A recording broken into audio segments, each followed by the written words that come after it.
Well, it's halfway through the high school football season, and that means it's time to go to school and hand out midterm grades.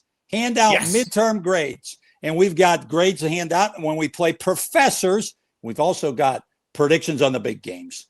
Shining stars. Where are they now? A lot to go on in the second half of the season. I'm Mike White of the Post-Gazette, along with colleague Keith Barnes. And welcome to another edition of the Varsity Extra podcast here on the Post-Gazette Sports YouTube channel, the high school channel. We've got a lot of things to go through here on the Varsity Extra podcast, but we've got to first start off with we're putting our professor hats on halfway through the regular season. It's time. I got to get that bell. Got to get the bell in.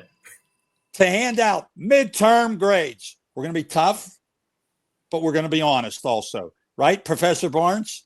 But I certainly hope so. I'm always a fair grader. I try to be at least. Before we hand out, than I used to be. Before we hand out the midterm grades, you've got A+ place to talk about, don't you? Absolutely. An A+ place. Sports fans, when the game's on, there's only one spot you need to be. Dave & Buster's in Homestead. Catch every play on massive HD TVs. Fuel up with fan favorites like wings and burgers, and keep the fun going with the latest games and ice-cold drinks.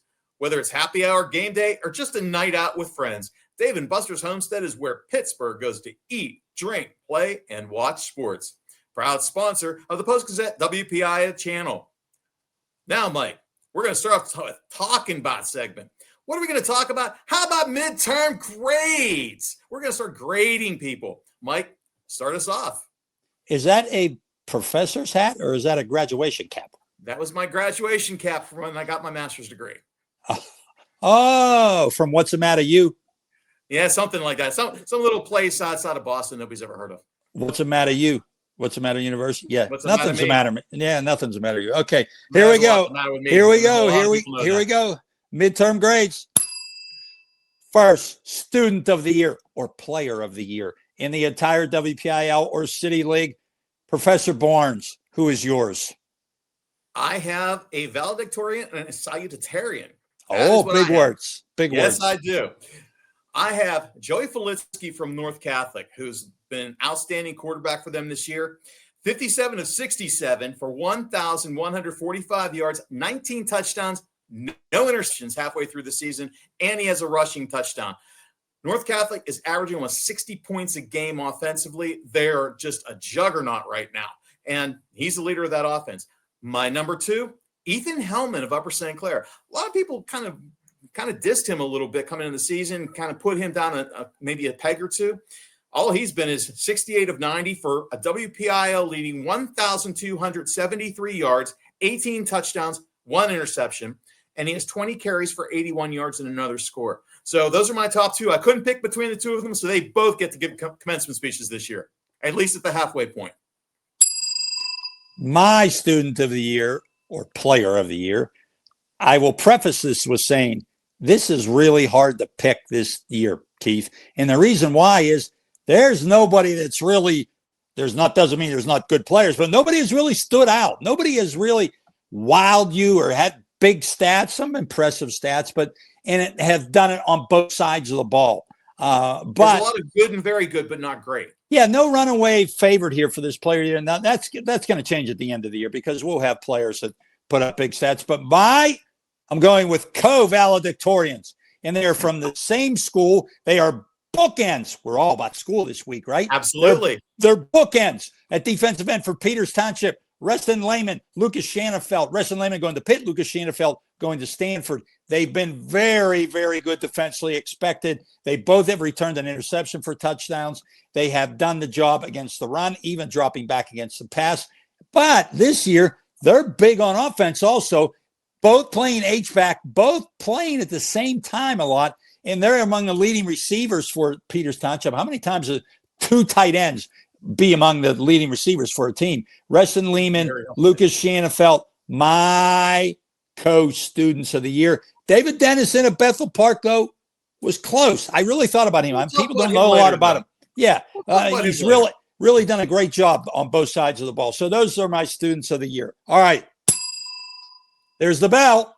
Is that for recess? No, that's for the teacher of the year or the coach of the year in the Who's first your half of the coach? season.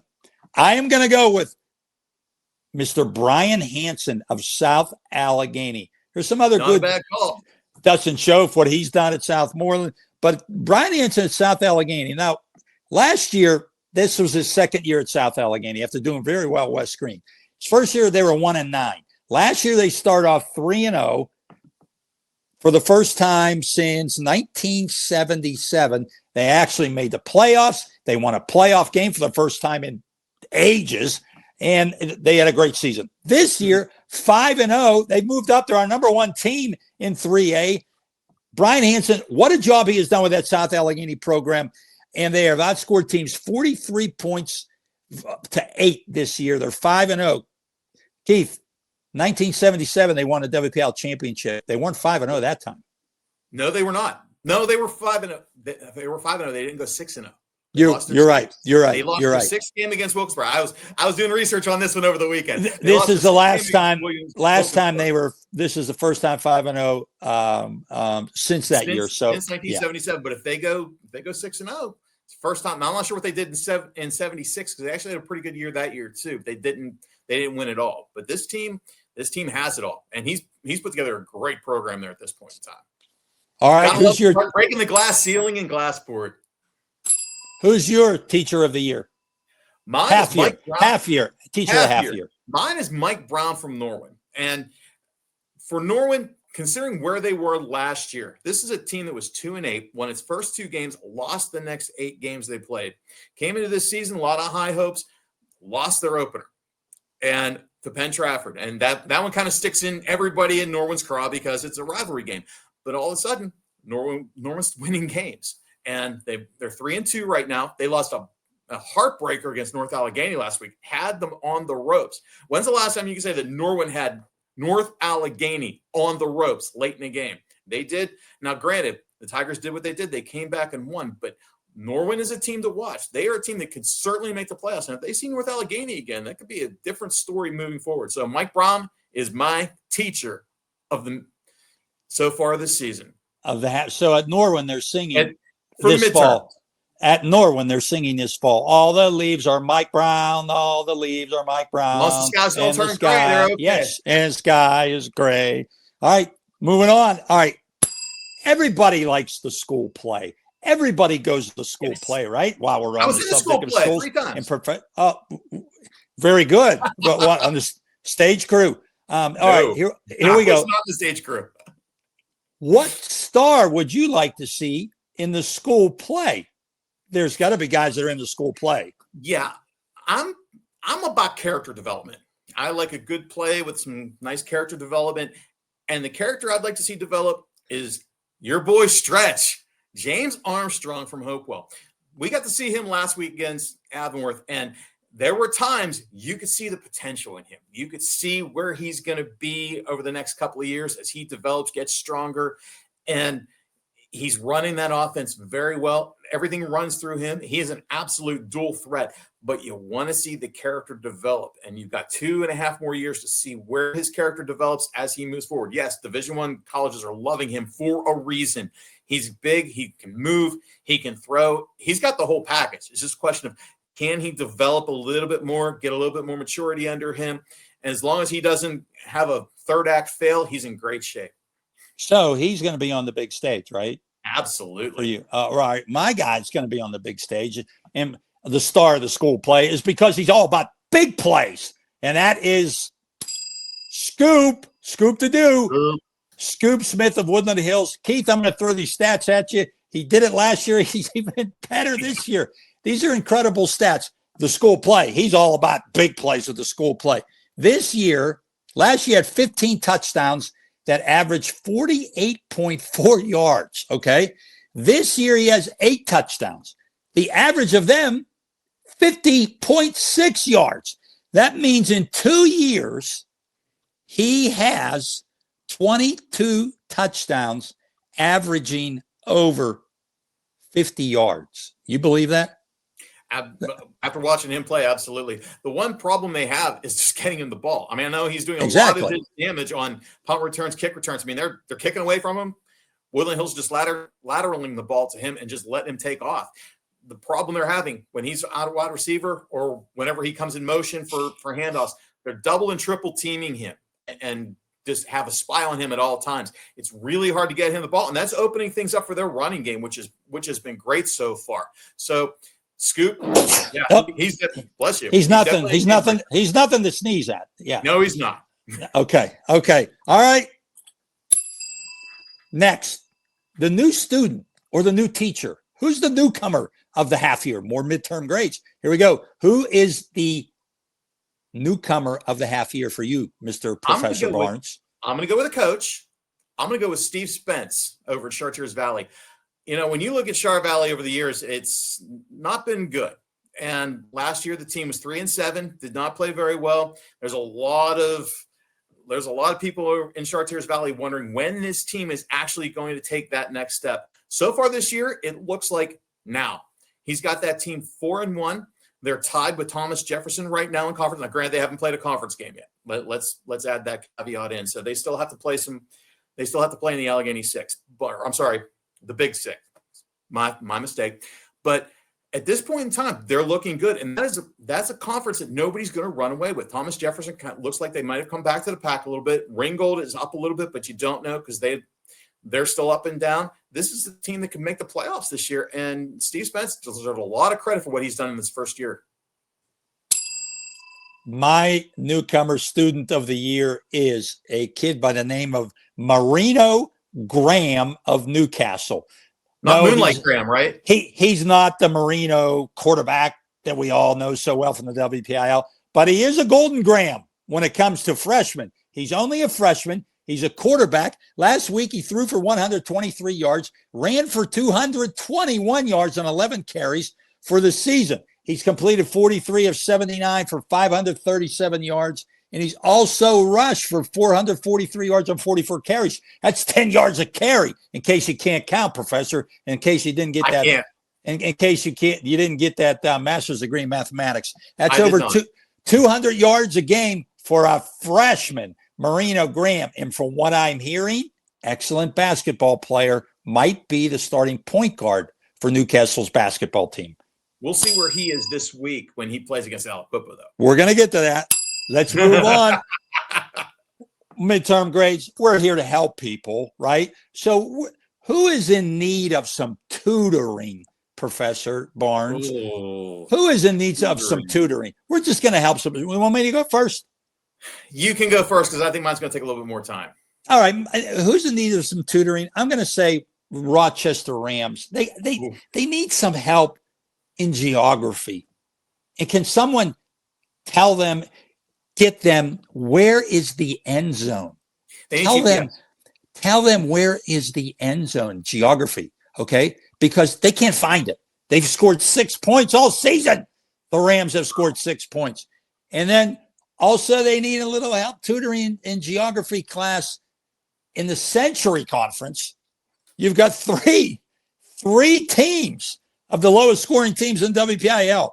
Carleton has scored 26 points, Charleroi 28, and Stowe Rock's 32. So can we get some tutors over into that Century Conference also and teach them some geography of where the end zone is? You're tutoring. Who are you going to help? I'm going to try to help Baldwin, but I don't know if anybody can at this point in time. They're not the Fighting Islanders. They are not fighting. They're going down swinging in a bad way. Well, one kid was fighting last week. He swung all right, and it went viral. And Dana Brown did the right thing. He went out and got out in front of it and issued a great statement about it. Well, you need to explain. You need to explain if you're going to say that. What happened was during the Elizabeth Forward game last week, a player from Baldwin slapped an Elizabeth Forward player in the face. Well, he threw his helmet off first, and then he kind of either slapped him or punched him. One of the two. I don't know. One of the two. Depends on which angle you look at. But the video went viral, and Dana Brown did a great job getting out in front of it, and made a statement, backing his kid, saying, he's a 16-year-old kid, made a mistake, and that's fine. But the problem is, at this point in time, when you've lost 24 consecutive games, when you've been outscored 277-32, kids are going to be frustrated, and you have, as a coach, you have to be able to rein them in. And you have to tell them there are teams out there, they're going to score on you. And when they do, you can't get frustrated. You cannot take it out on the field. And that is as bad as what the kid did. It was bad. This comes down to the coaches making sure that their players are ready when they take the field and understand this is a process. And until they get fully into the process and understand you're going to have to lose before you can win, you're going to have kids get frustrated. And that's a bad indicator on the coach and the coaching staff because they let it happen. Well, they're losing a lot before they win. Well, so what do they need tutoring in? You're going to tell me what they need tutoring in. They need tutoring in everything, every aspect of the game at this point in time, on and off the field. It looks like. I mean, it starts in the locker room with the culture. And I know Dana Brown's trying to improve the culture there, but when you have, as much as you may have improved it, when you have an incident like this that goes viral nationally, it's a bad reflection on the program that you're trying to build. There's recess. There's recess to the end of midterm grades. Let's go one more subject here on the first segment here of talking about. Midterm grades are in, so we handed them out. Let's talk about Matt Sieg. Keith, he set the WPIAL record for touchdowns last week, for career touchdowns. He's going to set the record for all-time offense in WPIAL in the next week or two.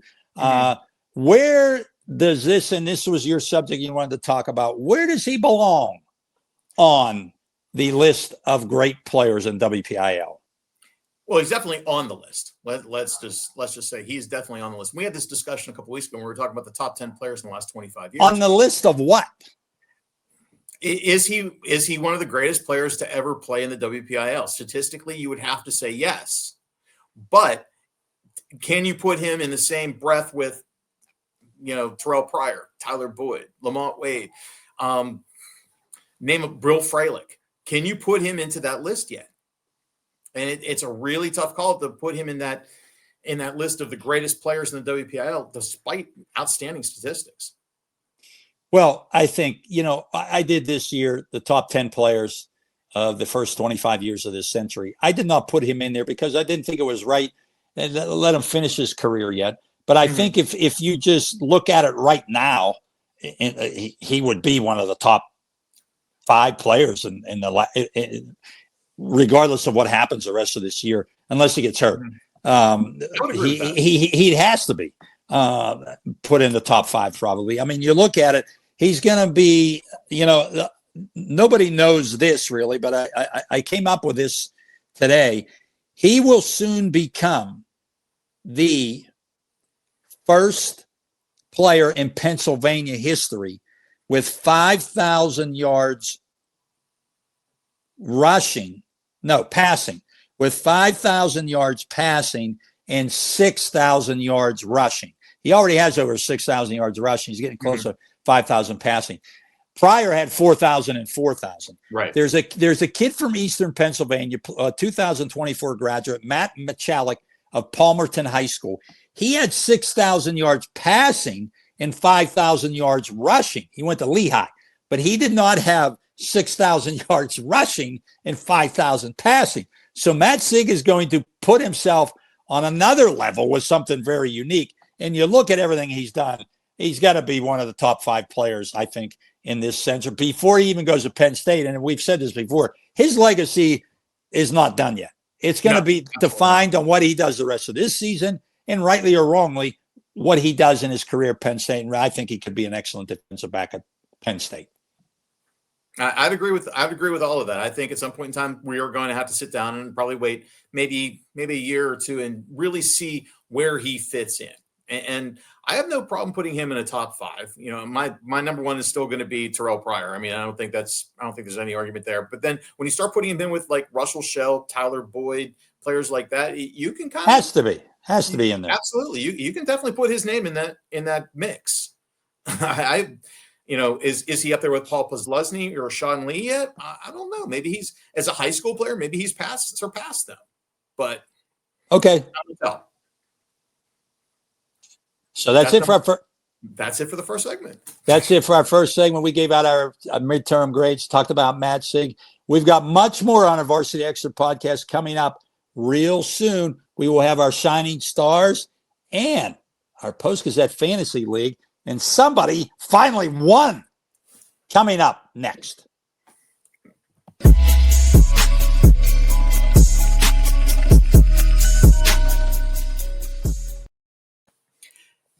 And we're back here on the Varsity Extra podcast.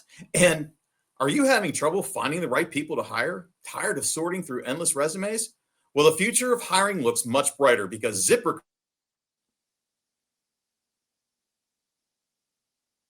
finding the right people for your roles. So you save valuable time. And now you can try ZipRecruiter for free at ZipRecruiter.com/audio. With ZipRecruiter's new advances, you can easily find and connect with a qualified candidate in minutes. See a candidate you're really interested in? You can unlock their contact info instantly. Use ZipRecruiter and save time hiring. 4 out of 5 employers who post on ZipRecruiter get a quality candidate within the first day. And if you go to ZipRecruiter.com/audio right now, you can try it for free. Again, that's ZipRecruiter.com/audio. ZipRecruiter, the smartest way to hire. Now, if we're talking about recruiting in a different way, let's talk about our shining stars. What do you say, Mike? Yeah, talk about maybe somebody should recruit these guys. Is that what you're saying? Maybe. You never know. Maybe. All right, who's going first on our shining stars? By the way, that's our new sponsor, ZipRecruiter. Glad to have him. Nice to hear. I'll go first because there's somebody we talked about earlier, and that's David Dennison from Bethel Park. So far this year, the 6'2", 190-pound running back has 118 carries for 900 yards and 14 touchdowns. And they're going to play Moon this week. You know, I've talked to him before, and he's not getting recruited, speaking of which, all that much. And it's kind of surprising considering he's really kind of taken the mantle for a 5A team. He's been very successful this year. He's been a perfect foil for their passing game. I don't know why teams are looking at it, but maybe as the season goes on, maybe in the offseason, they'll look at him a little bit, look at some tape, and find that this kid's what they want. Keith, you only told about half the story about him. He's also pretty good defensively. Talked briefly with some text messages with Phil Peckich. He is one of their leading tacklers at linebacker, 23 tackles, 3 tackles for losses, and he's caught 16 passes this year. Yes. So he's really doing everything. I thought he was a candidate, one of the top candidates for our midterm grades for the player of the half year. All right, my shining star is going to be Timmy Andrace for the Leechburg Blue Devils. Yeah, nice. He's 5'7", but this Tiny Tim plays big. Last week, what did Tiny Tim do? Ran for 259 yards on 36 carries. He's rushed for 886 yards all of last season. Jaden Floyd was a dual threat quarterback, did a lot of the throwing and running for Leechburg. Now, Timmy Andrace, 950 yards on 134 carries for a Leechburg team that is 4-1 and off a big win against Jeanette last week. I think Randy Walters is one of those guys we should have mentioned earlier as maybe the teacher of the half year, what he's done with that Leechburg program. I considered Randy. I've known Randy for a long time, too. What he's done with that Leechburg program is really, really impressive. Okay. I'll tell you one thing about Andrace. He had 7 touchdowns in a game this year, too. Yep. And I'm still using this belt. You should. On to the next part of this second segment of the Varsity Extra. Don't forget, you can like us, subscribe to us on our Post-Gazette Sports YouTube channel. We're on Spotify, so we're everywhere. Check us out. We're becoming more and more popular every week, getting more and more views. So come on in. Tell your friends all about it. You're welcome. Come in, please. It's sponsored by Dave & Buster's and ZipRecruiter. All right, let's go. PGFL time, Post-Gazette Fantasy League time, halfway point of the season. And somebody, every blind squirrel finds a nut. Keith Barnes finally won last week. He won by much. 45-42. The key to the win, I think, was your kicker. Your kicker, Jeremy Rose, for St. LaSalle at 7 extra points. I took my kicker from Mohawk, Andrew Lloyd. They only scored 6 points. He didn't have any. So you won. You had Matt Sieg from Fort Cherry at 3 touchdowns. You had Caden Levy, your running back for Riverview, scored 12 points. And Scoop Smith for Woodland Hills had another big play. What else is new? Returned the touchdown. I had Kamani Brown of Jeanette. Duran Barksdale of Steel Valley gave me a big game with 24 points. But I got 8 catches from Quentin Olson from Armstrong, but I didn't get any touchdowns. So your kicker was big. All right, let's go this week. Who we got? Who we got next I'm going to start off with the quarterback. I'm taking Drew Wilhorski of South Fayette. I undercut you finally. Speaking of Baldwin, that's who South Fayette gets this week. And Baldwin is giving up somewhere around 50 points a game. I think Drew's going to have himself a day. I think South Fayette's going to have a nice, easy win. And I hope he loads up some numbers for me. You know, he is a very good dual threat quarterback. But did you catch that he caught a touchdown pass last week? Yes, he did. He caught a touchdown pass. So this year he's run, he's passed, and he has caught a touchdown pass. My quarterback is, since you took him, I'm going to go with Aaron Strader from Pine Richland. He was my second choice. Absolutely. They're going to score a ton of points for playing Fox Chapel. I don't need to say anymore. But he may be out of the game early. So throw the ball early, John LeDon. Let Aaron throw the ball early and get up big. All right. Let's move to running back. I go first. I'm going to take Taylor Reed of Woodland Hills. Where has he come from? I never heard of this kid. Over 200 yards last week. He is all of a sudden burst on the scene, become a real force for Woodland Hills. I'll take Taylor Reed. You know, I consider Taylor Reed too. I was looking at what they've been doing, but I'm going to go with Amos Glenn of Freeport. Last week, he had 194 yards and 4 touchdowns against Burrow. This week, they get Valley, and Valley is not very good. They need the geography too. No, it's Rochester. He's going to make his way up Route 56. He's going to take out Burrow. Now he's going to take out Valley. I think he's going to have a big game this week. Okay, let's move on to receiver. You go first on this one. Who's your receiver? Well, since you took Ubi Strader, I'm going with Khalil Taylor. He was my second choice. Go ahead. Yep. I mean, like you said, they're playing Fox Chapel, and Khalil Taylor's really kind of melded into this Pine Richland team as a punt returner and as a receiver. I think he's due for a big game, and he and Ubi are going to connect a lot in this game. I'm going to take a Gateway Gator, Sean Moorfield. At Gateway, Moorfield is better. Moore is better. He's had a couple big games. He's really come on. They threw the ball well last week. I think they're coming on a little bit as a team. They're not a great team, but they have a pretty good passing game going now. I'll take Sean Moorfield of Gateway. All right, on to kickers. I will take a man from Mars, Frank Knezovich. Okay. Last week, all right, up until last week, he had made 1 extra point in his career, and he had 1 block against Aliquippa. The regular kicker for Mars was hurt last week, and is hurt for a while now, apparently. All Knezovich did was kick 3 field goals in a big win against Montour.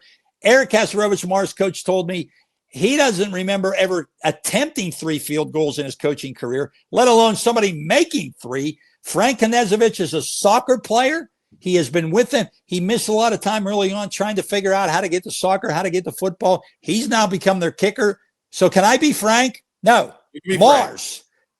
Mars. Let Frank be Frank and let him kick a bunch of field goals this week.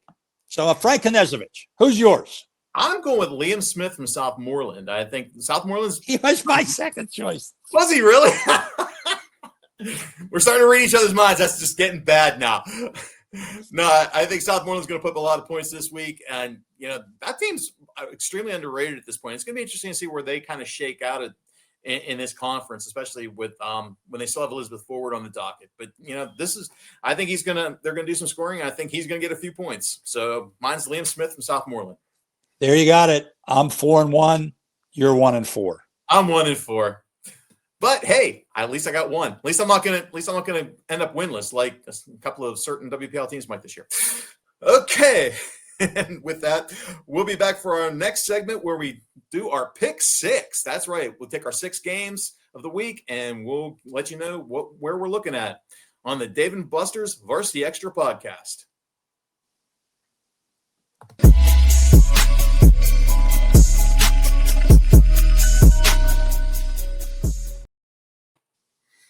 And we're back on the Varsity Extra podcast. I'm Keith Barnes of the Post-Gazette here with my esteemed colleague, Mike White. And it's time for our Pick 6 segment. And who's leading the Pick 6 right now? Well, I don't have our records. I didn't put them down from I think I have a 1-game lead on you, but 1-game lead. Okay. So let's get right to this week. First time we're picking a City League game. Yeah. Well, it's the big game of the regular season. We got to take a look at it. Thursday night, Allderdice against Westinghouse. Who do you like? I like the house. Got to go with the house. I mean, it's just I think they're just the best team in the city right now, and they're maybe one of the best teams in the state in Class 1A. I know Allderdice really wants this game and maybe wants to set the tone for what could be a preview of the City League championship game. Excuse me, but I think Dante Green has them right where he wants to. They've got a great quarterback, the transfer from West Mifflin. He's playing really well, but he didn't play last week. They had another quarterback. He didn't play last week. Right, they didn't need him last week. They might need him this week. I still think Westinghouse is going to roll. Well, the last team to beat Westinghouse in the City League was Allderdice. That was a couple of years ago. Mm-hmm. It won't happen again. Westinghouse will win this one. All right, on to the next game here in our Pick 6. Bethel Park at Moon. I'll go first. We talked about him earlier. David Dennison, Bethel Park, candidate for Player of the Half year. He will be the key to this game, but don't forget Evan Devine if he can throw the ball. But Moon's defense has been pretty good this year most of the time. Davion Taylor's had a big year, the transfer from Aliquippa. I think Moon has enough. I'll take Moon. I'm going the other way. I'm taking Bethel Park. I like David Dennison. I like what they're doing. I'm still not sold on what Moon's done this year. I mean, that they're okay, but they haven't proven to me that they can win that big one. This would be a big win for Moon, but I think Bethel Park might be able to edge them out this week, even on the road. Next game, Aliquippa at Newcastle. Big one down in that Parkway Conference. Aliquippa pulls one out last week on the last play of the game. Beat Mars the week before that. They lost to Avonworth the week before that, so they have another big game. Who do you got?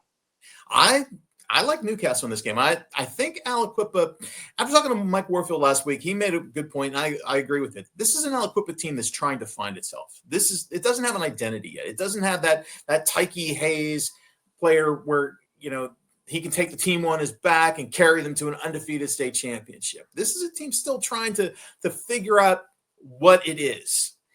And this game is going to give them an interesting direction as to where they need to go and where they could go. I think Newcastle has done a great job this year. If you want to compare scores, they shut out Penn Hills in their season opener, 12-0. This team has shut out four of its 5 opponents this year. This is a great defensive Red Hurricanes team, and I don't know if Aliquippa. I think they'll score, but I don't think they're going to score enough. So I'm taking the Red Hurricanes.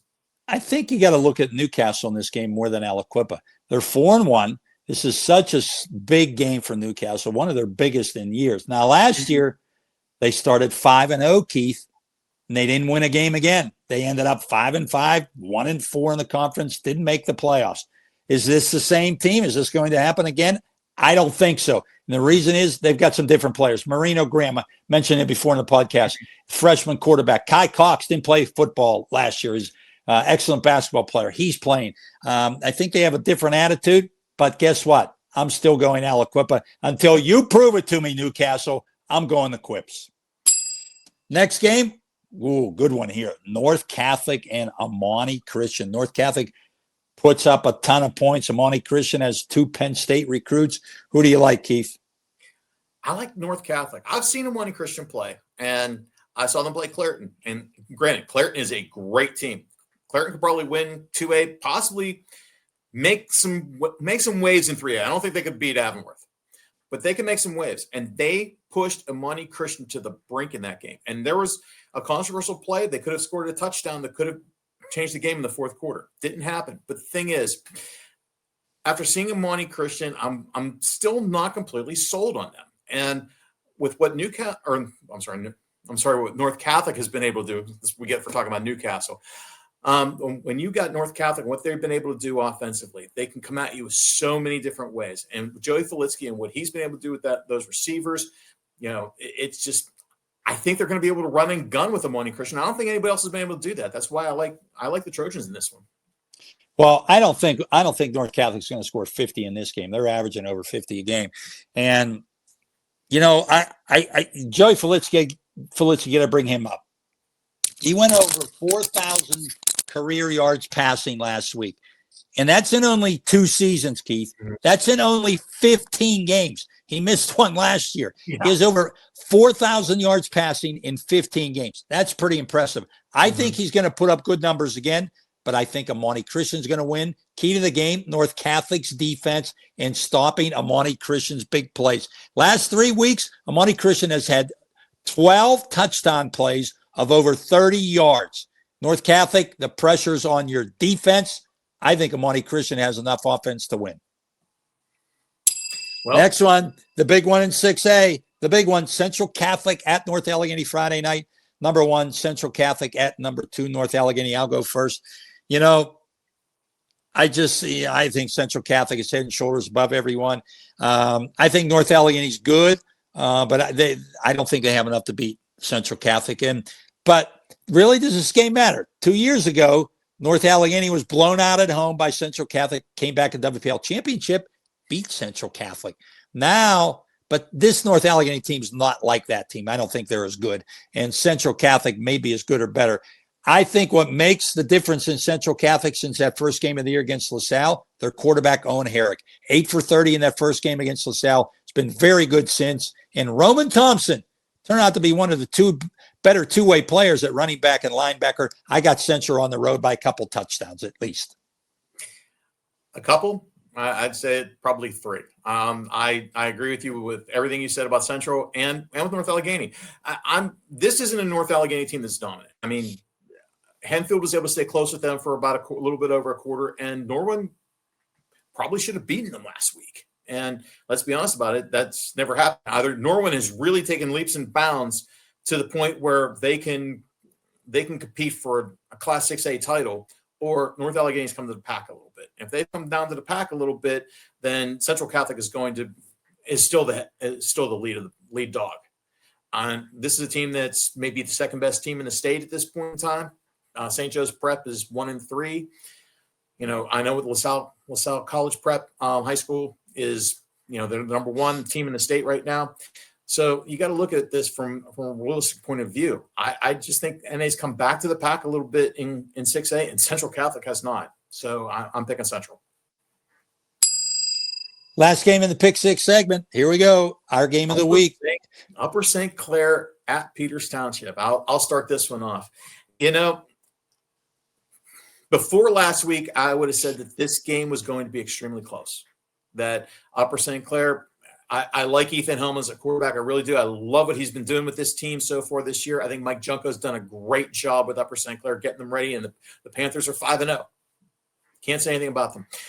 Peters Township, TJ Plack, again, you've got Shanafelt, you got Reston Lehman, you've got an outstanding quarterback, you've got receivers, you've got defense, you've got everything at Peters Township at this point in time. Great offensive line.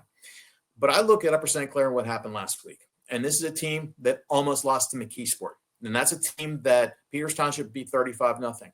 And the one similarity between both of those games, McKeesport did not have Keemon Spell for either of them. So if you're only going to beat the Tigers by 3 or 4 points in a game like that without their best player, and you look at what Peters Township did to McKeesport on its home field, I kind of have to look at and say this is going to be the Indians' game to lose, and I don't think they're going to lose it, especially on their home field. I agree with you wholeheartedly on your point of Upper St. Clair McKeesport. That showed me something also. Upper St. Clair really hadn't played anybody since up until then. Played some bad teams, and when you play bad teams, you're supposed to blow them out, which they did. But McKeesport, without Keemon Spell, gave them all they could handle. I think 2 keys to this game for Upper St. Clair to have a chance. Ethan Hellmann has to have a great game, and I don't think that he's going to have really trouble with that. And I also think they need to run the ball, and I don't know if their running attack is all that great. Second key to the game, I think, for Upper St. Clair, you can talk about Nolan DeLucia is going to do his thing. They better buckle it up and try to slow down and stop Cole Newpaver from running the football. If he has over 100 yards, there's no way Peters Township is losing this game. I like Peters probably by 2 touchdowns in this game. Definitely Peters Township. I'd agree with you. Okay. All right. Pick 6, final segment. Where are they now? You can go Where are they now? An athlete, a coach, anybody from WPIAL. Even doesn't have to be a football player. I'll go first. My where are they now is Jack Guerin. a former head coach at Steel Valley back in the 80s, a long time Steel Valley head coach, won 2 WPIAL titles back to back. He's now back again as a defensive coordinator, pretty much running the defense at Thomas Jefferson, and he's 76 years old. Jack Did he Garrett. coach Bill Churpak at Steel Valley? Did he what? Did he coach Bill Churpak? No. George Novak coached Bill Churpak at Steel I didn't Valley. know he was on I didn't know if he was on Novak's staff at Steel Valley. Yes, I think he was. But he was at Thomas Jefferson for a while. Last year, he's kind of more part-time, spent a lot of time in Florida. Come back full-time this year, 76 years old.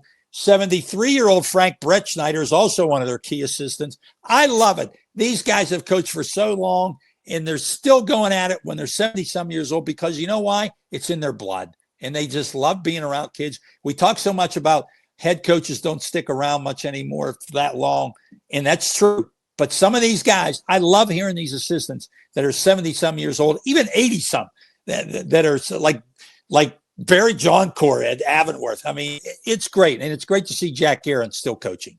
You mentioned Johncourt. It was great when he was there with Duke and with his grandson when his grandson was the quarterback at Avonworth. I mean, that was just such a great dynamic having 3 generations at Avonworth. I mean, that was pretty neat back in the day. That was about maybe 6 or 7 years ago, maybe a little longer than that.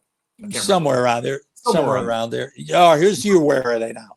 Mine is Aiden Owens Dellermay of North Allegheny.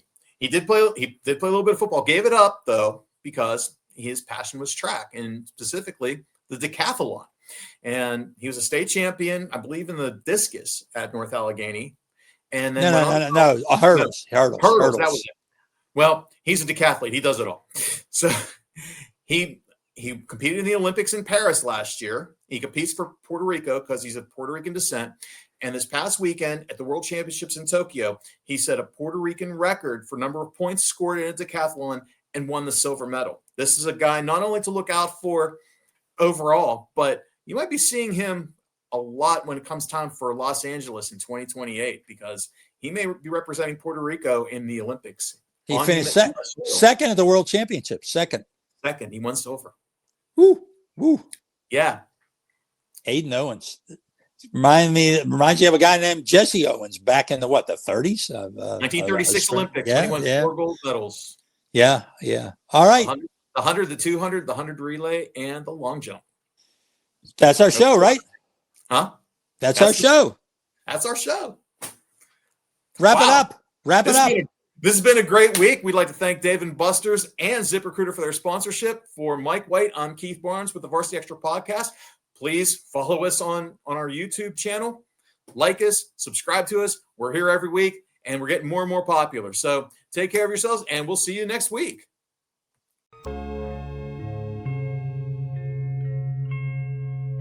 Thank you for checking out this content from Post-Gazette Sports. If you watch this video on YouTube, please like the video and subscribe to our channel. For all of the sports coverage the Post-Gazette has to offer, visit post-gazette.com.